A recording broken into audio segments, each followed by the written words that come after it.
கர்த்தருடைய பரிசு நாமத்திற்கு ஸ்தோத்திரம் உண்டாவதாக. இன்றைய ஜீவவார்த்தை நிகழ்ச்சியை கேட்டுக்கொண்டிருக்கும் அனைவரையும் கர்த்தருடைய பரிசு நாமத்தினால் வாழ்த்துகிறேன், ஆசீர்வதிக்கிறேன்.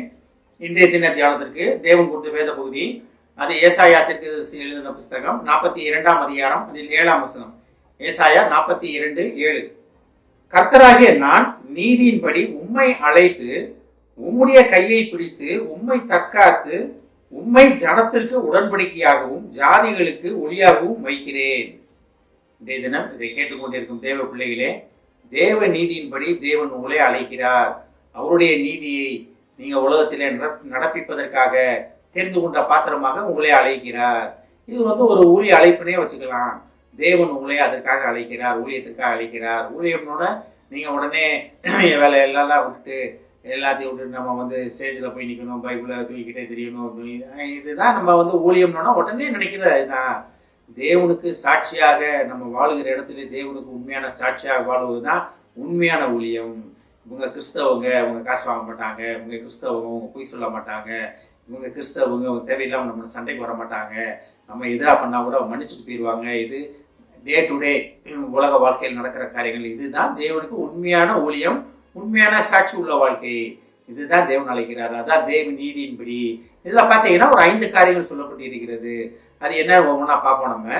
இது பாருங்க, கர்த்தராகிய நான் நீதியின்படி உம்மை அழைத்து. உண்மைனா யாரு? நம்ம தான், தேவ ஜனமாகிய தேவ பிள்ளைகளாகிய நீங்க தான்.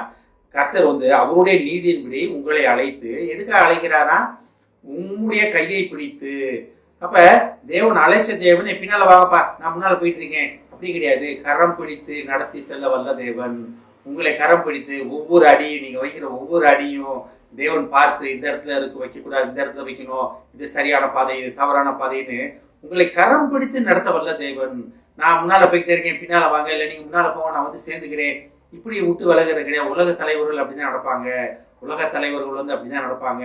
நீ பின்னால் வாப்பா, நாங்க போயிடுறேன், நீ பின்னால் சேரு அப்படின்ட்டுவாங்க. ஆனா பரலோக தகப்பன் நம்மளை பேர் சொல்லி அழைத்த தேவன், நம்மளை அவர் நீதியின்படி நடப்பதற்காக தெரிந்து கொண்ட தேவன் என்ன பண்றாரு பாருங்க. நம்மளை அழைத்தது மட்டும் இல்லாம நமது கரத்தை பிடித்து, கரத்தை எடுத்து பிடிக்கிறாரு. கரத்தை பிடித்து நம்ம நடத்துறாருன்னா, கரத்தை பிடித்து உம்மை தற்காத்து. அதாவது கரத்தை பிடித்து நம்மளை தற்காத்து. தற்காத்துனா என்ன? நம்மளை பாதுகாத்து, நம்மளை உலகத்தின் வழியில் இல்லாம தேவ வழியில நம்ம போவதற்காக, உலகத்தின் வழியில உளுந்து போன நம்மளை பாதுகாத்து, நம்மளை இருளின் பிடியிலிருந்து விடுதலையாக்கி, நம்மளை தேவ ஒளியில் நடப்பதற்காக, தேவ நீதியில் நடப்பதற்காக நம்மளை பாதுகாத்து. அப்ப பாருங்க, தேவன் அவர் நீதியின்படி நம்மளை அழைக்கிறாரு. அடுத்து அழைச்சதோட விடலாம நம்மளை கரத்தை பிடித்து நடத்தி கொண்டு போகிறார். எதற்காகனா நம்மளை தற்பாதுகாப்பதற்காக, நம்மளை பாதுகாப்பதற்காக. அப்ப என்னன்னா, நம்ம போற பாதை தேவனுக்கு பிரியமான பாதையில் நம்ம போயிட்டு இருப்போம், தேவனுக்கு பிரியமில்லாத பாதையில போக மாட்டோம். ஏன்னா கரத்தை பிடிச்சி நடத்தி கொண்டு போகும்போது அவர் போற பாதையில் தான் நம்ம போக முடியும், நம்ம இஷ்டத்துக்கு சுயத்துக்கு போக முடியாது. அதற்காகத்தான் தேவன் நம்மளை அழைத்திருக்கிறார். அவர் நம்ம கரத்தை பிடித்திருக்கிறார். கரத்தை பிடித்து நம்மளை பாதுகாத்து, அதுக்கு அடுத்த ஒரு 2 காரியங்கள் சொல்லப்பட்டு இருக்கிறது பாருங்க. உங்களை உண்மை ஜனத்திற்கு உடன்படிக்கையாகவும். அப்ப தேவன் இன்றைய தினம் உடன்படிக்கை பண்றாரு. என்னன்னா, ஜனங்களுக்கு உடன்படிக்கையாக நீங்க இருக்க போறீங்க. ஜனங்களுக்கு உடன்படிக்கைன்னா என்ன? தேவனுடைய சத்தியத்தை, தேவனுடைய வல்லமையை, தேவனுடைய கிருபையை நீங்க ஜனத்துக்கு கொண்டு போய் செல்ல போறீங்க. நீங்க போய் சொல்ல போறீங்க. உங்க மூலமாக தேவ நீதி உலகம் முழுவதும் பரவ போகிறது. தேவ அடையாள அற்புதங்கள் நீங்க செய்ய போகிறீங்க. அதனால தான் ஜனத்துக்கு உடன்படிக்கையாகவும். அடுத்து பாருங்க, ஜாதிகளுக்கு ஒளியாகவும் வைக்கிறேன். ஜாதிகள் பைபிள்ல ஜாதிகள்னு சொல்லப்படுகிறது என்னன்னா, நம்ம ஊர்ல லோக்கல்ல இருக்க ஜாதிகள் கிடையாது. ஜாதிகள் வந்தாலே தேவனை அறியாத மக்களை தான் ஜாதிகள் சொல்லப்படுகிறது. அப்ப ஜாதிகளுக்கு ஒளியாக வைப்பதற்காக தேவன் உங்களை அழைக்கிறார். ஏசாயாலே பார்க்கலாம், எழுப்பி பிரகாசி ஒளி வந்தது. அப்ப தேவ ஒளி உங்க மூலமாக உலகத்தை பிரகாசிக்க போகிறது. எதுக்காக?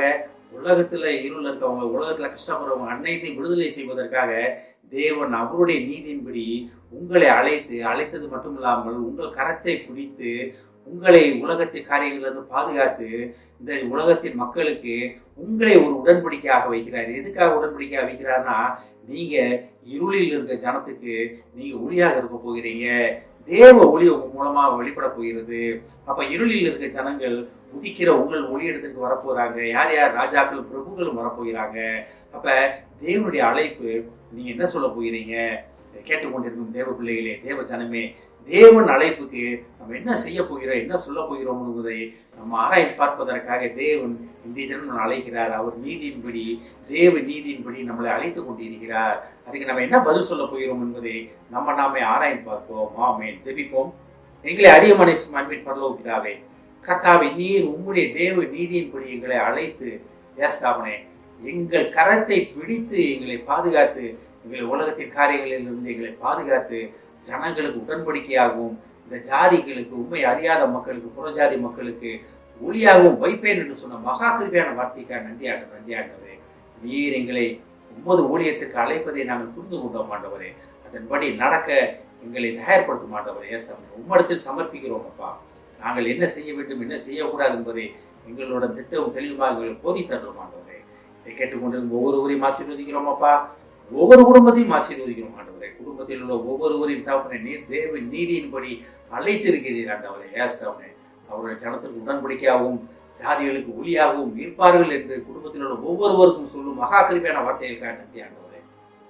ஏஸ்தாபனே அவர்கள் உம்மிடத்தில் தங்கள் கரங்களை குடித்து தகப்பனே உம்மிடத்தில் பிடிக்கப்பட்டவர்களாக உலகத்தின் காரியங்களில் இருந்து அவர்களை பாதுகாத்து அவர்களை வழி நடத்துவேன் என்று சொல்வதற்காக நன்றி ஆண்டவரே. ஆசீர்வதிக்கிறோம் அப்பா. இயேசுவின் மூலமாக கேட்கிறேன் நல்ல பிதாவே. ஆமென். கர்த்தர் உங்களை ஆசீர்வதிப்பாராக.